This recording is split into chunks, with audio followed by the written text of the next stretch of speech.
তো hello guys, thumbnail দেখে বুঝে গেছেন আজকে ব্লগটা কোন নিয়ে হতে যাচ্ছে। তো আজকে সকাল সকাল রওনা দিলাম ভাই ভাইদেরকে নিয়ে ফুটবল খেলার জন্য। তো আমরা আজকে চলে আসলাম গম্মারে ফুটবল খেলার জন্য। আর গম্মারে এসে পাইলাম সকাল সকাল আসলাম, আর লই ইমন প্রচুর পরিমাণ লই তুলছে। লইদের কারণে আমরা বসে লইছি, এখনো মাঠে নামতে পারতাছি না।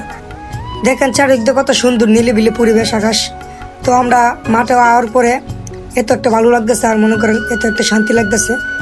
এই কথাটা আজকে তোমাদের কাছে শেয়ার করলাম। আর অনেকে আমাকে কমেন্টে বলে যে ভাই আপনার বাড়ি কোথায়।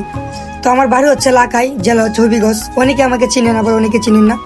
তো আজকে আমার এই ভিডিওর মাধ্যমে আমি তোমাদেরকে পরিচয় দিয়ে দিলাম। তো যদি ভিডিওটা ভালো লাগে থাকে তাহলে অবশ্যই চ্যানেলটা ফলো দিয়ে পাশে থাকবেন। আর পরবর্তী কোন টাইপের ভিডিও চাইতেছেন ওইটাও কমেন্টে বলে যাবেন। সবাই ভালো থাকবেন, সুস্থ থাকবেন, নিজের খেয়াল রাখবেন।